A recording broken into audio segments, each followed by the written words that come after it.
What's up, everybody? Welcome back to CJ's Customs. We're back again with another video. Today, guys, we're going to be doing an expression. We're going to be explaining on the 2013 Ford Fusion on how the radio was installed. Because like I told y'all in the last video, I did not install it. I just built the box. And people in the comments was asking about the power wire and the radio and stuff like that. So we're about to go ahead and answer all these questions right now. So we're going to start off with the power wire. Show you the 2013 Ford Fusion. All right, so he started, of course, under the hood, connected to the battery, but he ran it. Y'all see it right there, and runs underneath this plastic part right here. So it just runs in there. He fed it through with some wire. He ran it all the way back here, and it comes up into the trunk of the car. It had a rubber garment there. He just drilled a hole through the rubber garment to make it bigger and ran the wire through it to make it fit.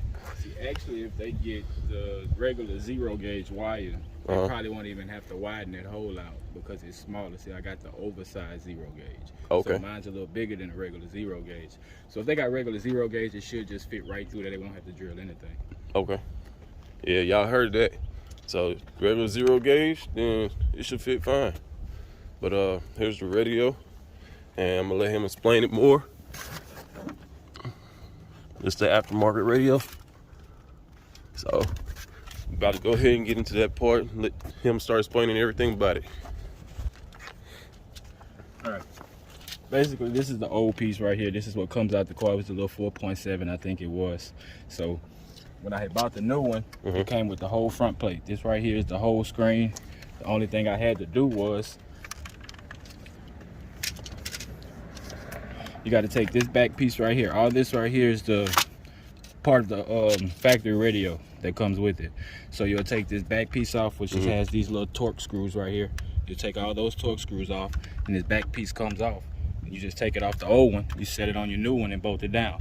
The only problem that I did run into is right here where the factory CD thing is. You see the hole right here. Yeah.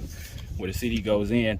That lip came out too far, so it wouldn't let the aftermarket radio sit on the back panel correctly. So I just had to saw a little bit off of it, and then it sat flush, and it let me bolt it back down, and everything from there was just plug and play. It tells you where everything goes. This is for your control panel right here for your AC and your heat, and everything just plugs back in, and you plug everything from your dash. It comes with all the wires already. You don't have to buy any extra wires. It comes with everything.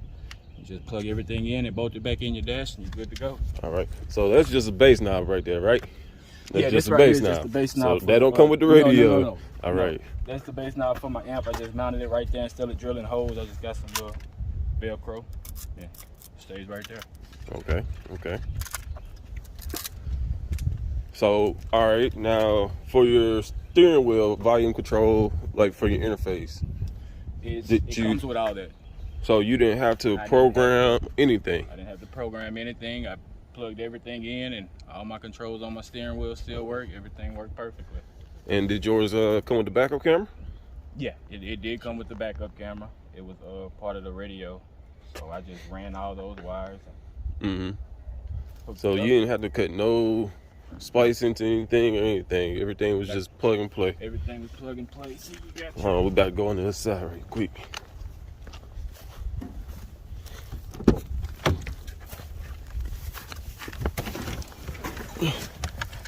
So you got this right here is what's gonna come. This box comes with your new radio that you order, and these wires right here are the old wires that plug into the factory. To the factory, right up in here. I got you. So you just take your new ones, and they all just plug right in. Okay. So you just plug it into here, and then after that, you just take your little wires and they plug into the back of your radio, and you're good to go. Plug your AC back up. Now, how long have you had this radio? Ooh. I've had this radio for at least 7-8 months. 7-8 months? No complaints with it? Nah, none at all. I love it. All the functions work? Everything works. It's an Android radio. Actually, basically, if you got hotspot, you can do anything on the tablet. You can look at videos. It's got GPS on it. Backup camera show damn good on it. Yeah. But you can do anything that you can do on the phone on here except for call people. Okay. That's it. But you can do anything else. So let me ask this: you think it would work? Be able to call people if you was to do like the Text Now app? It might. I never tried it. As long as you connect to Wi-Fi. If you connect it to Wi-Fi, yeah. Yeah. But I never tried that. Never crossed my mind to try to do that. So So I might it's have to try. a good investment, huh? Oh yeah. Damn good bit of investment. It's a lot better than that little screen. I got huh? tired of that little screen. That little screen wasn't doing nothing, man. I hate that. Little bit of that screen. They would have did better just leaving me no screen at all instead of putting that little shit in there. Yeah. I don't like Just that. a tease. And then I thought that it wasn't gonna do right because the sync shit with the car, because you know these Fords got that sync 3, sync 2, or whatever it is with the radio. But Yeah. it was no problem. All that stuff still works. Everything works. And it comes with the actually, see, it's got a built-in Bluetooth already. Okay. So when your phone's connected, you can still talk to it just like with the car. Just like factory. No extra wires for a mic or none of that. It's right there on the radio already. Dang. Just simple. Yeah. So let me ask you this: what kind of skill level you think that you would say that you would need to install this or start taking trim panels and all this stuff off? Gosh, you ain't got to be a genius.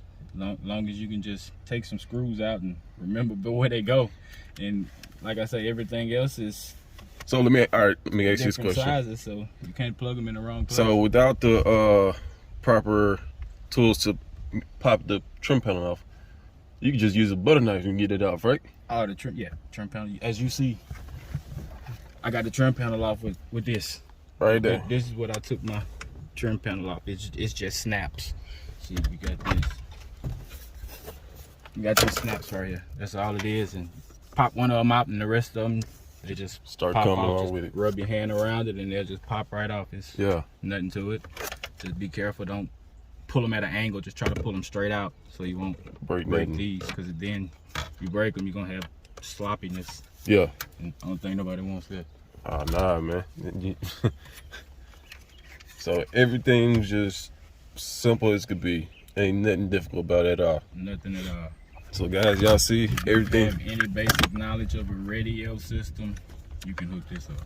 Yeah. You can hook it up. So what is this plug for? Something that I didn't need. Oh, okay.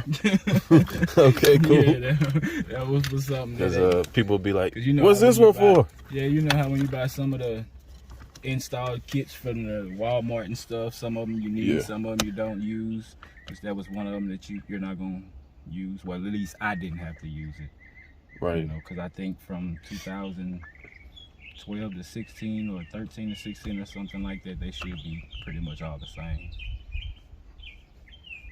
So That's cool. It's nothing to it, and the way the dash is, you ain't gotta worry about your wires because it's pretty deep dash, so you ain't gotta worry about nothing getting it's pinched pocket back there. nothing like that. Everything fits in there perfectly. You ain't gotta worry about nothing getting overheated and catching a fire or nothing like that. Yeah. Okay. Other than that, everything was simple. It took me longer to run the power wire than it did to hook the radio up. Really? Yeah. So if you're running a 0 gauge, would you recommend a secondary battery? It depends on the system that you're trying to run. Yeah. Like for your system.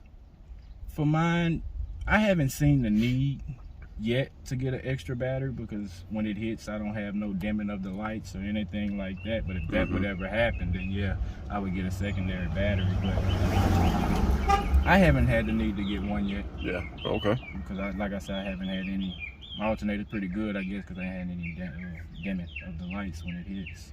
Okay. Did it come with USB charging ports and everything?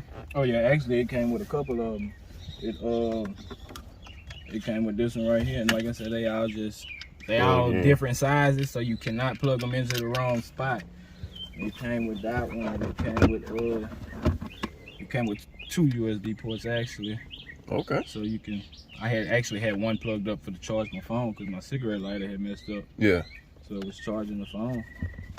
But yeah, it comes with those, and you can hook up other stuff to them if you would like. Yeah. Okay.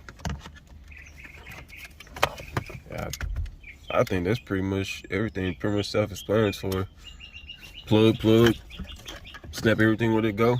Plug into the back of the mess with the wires back there. But man, I remember when I first started, I didn't care about that stuff. When I first started installing radios, electrical tape, man, and just shove it all in there. Wonder why it ain't fitting the way it's supposed to. That's how we used to do it when we first started, man. Yep. You don't know no better. You just learn from your mistakes along the way. That's all you can do. So man, it is what it is. Yep.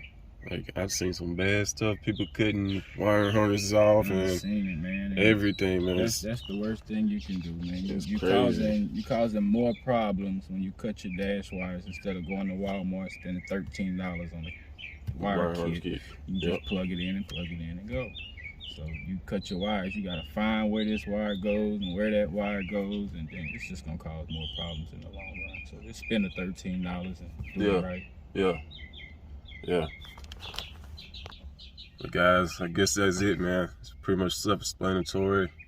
I'm not calling anybody dumb by any means. Just, plug where it plugs goes. If it don't go, don't force it. And the zero gauge, it just fed underneath the car and up through the floor and through a rubber garment. So everything works and plays good, sound good. All you gotta do is run your wire for your GPS. And yeah, I got mine sitting on the dash. yeah, I'll show you here. It's mounted right there in the dash. You ain't gonna even notice it if you don't look. So I hope that answered all y'all questions, guys. Don't forget to comment, like, subscribe, and tune in for the next video. We out. Peace.